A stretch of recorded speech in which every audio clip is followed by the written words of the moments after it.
आज केंद्रीय मंत्रिपरिषद की अहम बैठक पीएम मोदी करेंगे अध्यक्षता। ऑपरेशन सिंदूर की कामयाबी के बाद ये पहली बैठक। पीएम मोदी की मैराथन बैठक अमित शाह के साथ लगभग 2 घंटे। मंत्री सूत्रों के मुताबिक अहम मुद्दों पर चर्चा। नड्डा और शाह के बीच में भी बैठक। 6 जून को पीएम मोदी करेंगे दुनिया के सबसे ऊंचे रेलवे पुल चेनाब ब्रिज का उद्घाटन। कटरा श्रीनगर वंदे भारत को दिखाएंगे हरी झंडी। ऑपरेशन सिंदूर को लेकर संसद के विशेष सत्र की मांग पर अड़ा विपक्ष। 16 पार्टियों ने पीएम को लिखा पत्र। आम आदमी पार्टी नहीं हुई शामिल।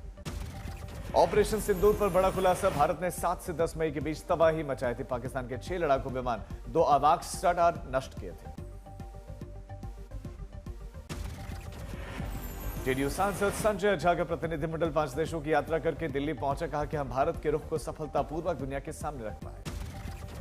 पेरिस में एटीआर एयरक्राफ्ट के सीईओ से केंद्रीय मंत्री पीयूष गोयल की मुलाकात। दोनों के बीच में कई मुद्दों पर चर्चा। आज राहुल गांधी के चंडीगढ़ का दौरा। कांग्रेस नेताओं के साथ करेंगे बैठक। आगे की रणनीति पर चर्चा। भोपाल में राहुल गांधी ने पीएम मोदी पर साधा निशाना। ऑपरेशन सिंदूर की बात हुई सीज फायर में पीएम मोदी को पर सरेंडर करने का आरोप लगा। श्रीकांत शिंदे ने राहुल गांधी को लेकर कहा कि अभी राहुल गांधी को समय लगेगा राजनीति समझने में। इस मुद्दे पर देश को एक होना चाहिए। 5 देशों के दौरे से लौटी अपराजिता सारंगी। भारत की आतंकवाद विरोधी नीति को मिला अंतर्राष्ट्रीय समर्थन। अपराजिता सारंगी ने कहा भारत के एकजुट आवाज पर 5 देशों में गूंजी आतंक के खिलाफ संकल्प। बीजेडी सांसद सस्मित पात्रा ने डेलीगेशन को लेकर कहा उद्देश्य प्राप्त हो गए हैं, परिणाम बहुत सकारात्मक है। ऑपरेशन सिंदूर और आतंकवाद को लेकर बोले आदित्य ठाकरे। कहा बीजेपी के नेता गंदी राजनीति कर रहे हैं ऑपरेशन सिंदूर के नाम को लेकर। आतंकवाद पर आदित्य ठाकरे ने कहा वो आतंकी कहां है जिन्होंने पहलगाम में हमला किया था, क्या वो बीजेपी में ज्वाइन कर गए? बकरीद के पहले राजनीति जोर पर। हरियाणा के नूंह में गौरक्षक दल ने की बकरीद पर गौ हत्या पर प्रतिबंध लगाने की मांग। गौरक्षक दल ने कहा बकरीद पर सालों से ड्रामा चला आ रहा है, गौ हत्या करके हिंदू समाज आहत है। गौरक्षक दल की शिकायत सुनकर केंद्रीय मंत्री राव इंद्रजीत सिंह ने कहा गौरक्षा हिंदुओं के लिए धर्म है, जहां गाय कटने की संभावना है वहीं सख्ती होगी। जमीयत उलेमा हिंद के सलाहकार सैयद काब राशिदी का तंज। बकरीद पर ही क्यों उठते हैं सवाल, बकरीद पर पर्यावरण को लेकर दोहरा मापदंड। भोपाल में हिंदू संगठन ने प्रतीकात्मक बलि के लिए मिट्टी में बकरे चढ़ाए। तस्वीरें आई सामने। रॉयल चैलेंजर्स बेंगलुरु ने आईपीएल में अपना पहला टाइटल जीत लिया है और आरसीबी ने पंजाब किंग्स को 6 रनों से हराया। अहमदाबाद के नरेंद्र मोदी स्टेडियम में 191 रनों का टारगेट चेज करते ही पंजाब 184 रन ही बना सकी और 35 गेंदों पर कोहली ने 43 रन बनाए। लेकिन जितेश ने इंपैक्टफुल पारी खेली और 240 के स्ट्राइक रेट से 10 गेंदों पर 24 रन बनाए। तो कृणाल पांड्या ने 17 रन देकर 2 विकेट झटके। भुवनेश्वर को भी 2 विकेट मिले। 18 साल का इंतजार खत्म होने के बाद विराट कोहली भावुक हुए। ग्राउंड पर खुशी के आंसू निकले।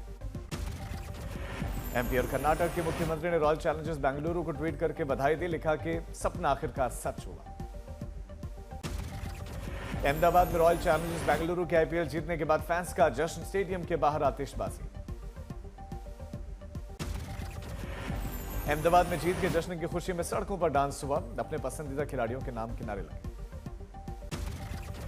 आईपीएल के इतिहास में पहली बार आरसीबी की आईपीएल ट्रॉफी जीतने पर बेंगलुरु में प्रशंसकों ने सड़क पर डांस किया।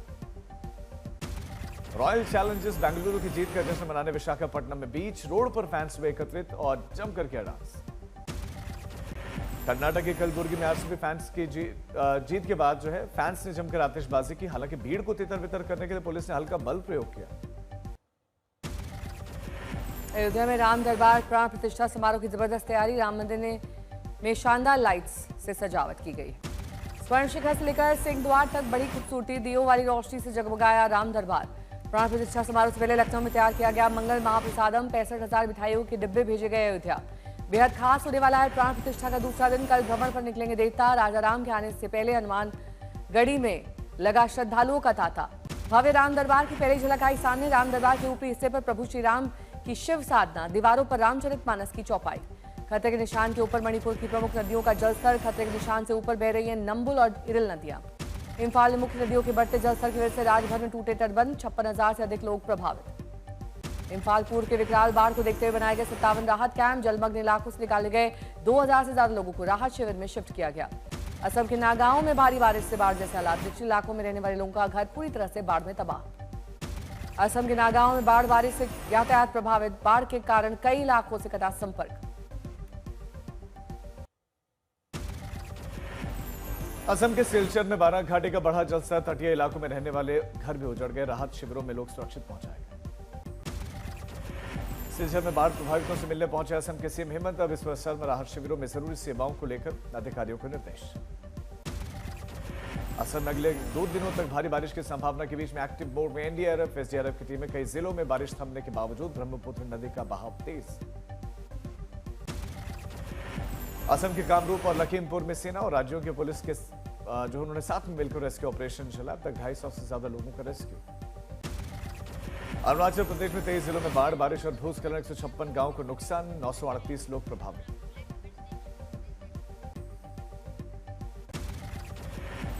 मणिपुर त्रिपुरा के बाढ़ग्रस्त इलाकों में लोगों के लिए देवदूत बने असम राइफल्स के जवान। राहत कार्यों में लगे हैं जवान, लोग कर रहे हैं धन्यवाद।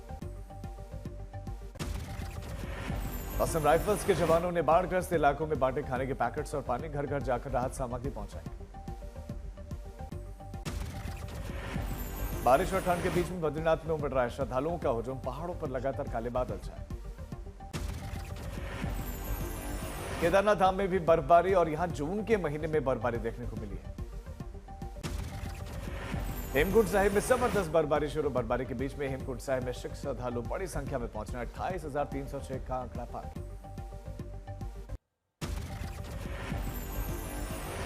असम में बाढ़ का कहर जारी, 6 की मौत। पीएम मोदी ने सीएम हेमंत बिस्वा शर्मा से ली स्थिति की जानकारी। असम बाढ़ पर केंद्र की नजर, मंत्री ज्योतिरादित्य सिंधिया ने सीएम हेमंत से की बात। हर संभव मदद का भरोसा। असम में बाढ़ की स्थिति गंभीर, भारी बारिश से जलस्तर बढ़ा, 6.5 लाख लोग हुए हैं प्रभावित। असम के माजुली और निमाती घाट के बीच नौका सेवा बहाल, 3 दिन से थी बंद। केरल के उडुक्की में देवीकुलम में भूस्खलन की आशंका, एनडीआरएफ टीम ने किया सर्वेक्षण। मध्य प्रदेश के झाबुआ सड़क हादसे में 9 की मौत। वैन पर पलटा सीमेंट से भरा ट्रक, 11 लोग थे सवार। सीमेंट से लदा होने के चलते ट्रक जब पलटा तो कार समेत उसमें मौजूद सभी लोग बुरी तरह से कुचल गए। सवाई माधोपुर में सवारियों से भरी कार अनियंत्रित होकर पलटी, हादसे में 3 की मौत, कई घायल। मुजफ्फरनगर में कार सवार युवकों ने की स्कूटी सवार 2 छात्राओं के बीच सड़क में पिटाई, गाड़ी साइड लगाने का था मामला। लखनऊ में बेकाबू कार ने मारी कई लोगों को टक्कर, हादसे में एक बच्चे की मौत, ड्राइवर गिरफ्तार।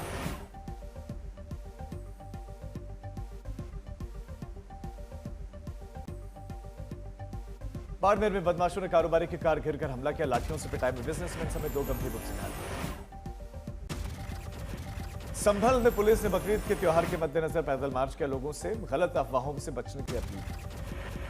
फतेहपुर में डंपर पलटने से एक रिक्शा में बैठे हुए लोग दब गए, एक दंपत्ति की मौत, 9 घायल। जालना में किसान ने 2 एकड़ बाग पर चलवाया जेसीबी, 400 पेड़ किए तबाह, उचित लागत नहीं मिलने पर यह रोष जताया। झारखंड के जमशेदपुर में दर्दनाक सड़क हादसा, जेसीबी की टक्कर से बाइक सवार की मौत, आक्रोशित लोगों ने बवाल किया। सीहोर में नाबालिग की रेप के बाद हत्या को लेकर हंगामा, आक्रोशित परिवार वालों ने थाने के सामने शव रखकर हंगामा और पथराव किया। अलवर में सड़क पार कर रहे व्यक्ति को टक्कर मारे गए, 20 फीट हवा में उछला व्यक्ति गंभीर रूप से घायल। सूरत पुलिस ने तटीय सुरक्षा के लिए सक्रिय कदम उठाए, समुद्री तट के आसपास इलाकों में छानबीन, लोगों से सतर्क रहने की अपील। पटना एयरपोर्ट के नए टर्मिनल से विमान सेवा शुरू, यात्रियों का भव्य स्वागत। झारखंड के आदिवासी संगठनों ने मशाल जूस निकालकर किया शक्ति प्रदर्शन, झारखंड बंद को सफल बनाने की अपील। विश्व साइकिल दिवस पर भिलाई में सीआईएसएफ ने निकाली साइकिल रैली, पर्यावरण संरक्षण का दिया संदेश। गुजरात सरकार बनाई जा रही सिंदूर वन, भुज में 8 हेक्टेयर में बनेगा ये वन। दिल्ली सरकार का बड़ा फैसला, अगली सर्दियों में लागू नहीं होगा odd even scheme. CM Rekha Gupta ने कहा कि ऑड इवन स्कीम से लोगों की परेशानी बढ़ती है। पहलगाम में हुए आतंकी हमले के बाद जम्मू कश्मीर के साथ साथ लद्दाख का पर्यटन उद्योग भी हुआ, उस पर भी असर, धीरे धीरे लौट रहे हैं पर्यटन। डोडा में विकसित कृषि संकल्प अभियान 2025 का आगाज, 200 से ज्यादा किसानों को आधुनिक कृषि तकनीक के बारे में प्रशिक्षित किया गया। जेएनयू ने किया बड़ा बदलाव, कुलपति के लिए अब कुल गुरु शब्द का प्रयोग करने का फैसला। अमेरिका ने किया स्टील और एल्यूमिनियम पर 50% टैरिफ लागू। भारत में इलेक्ट्रिक गाड़ियां बनाने के लिए बड़ा निवेश किया जाएगा, एसपीएमएपीसीआई स्कीम के तहत मिलने वाले सब्सिडी का फायदा उठाएंगे ये कंपनी। अमिताभ कांत ने 2047 तक भारतीय अर्थव्यवस्था का आकार $30 ट्रिलियन होने का भरोसा जताया और लोगों की आमदनी में भी इजाफा होने का अनुमान जताया।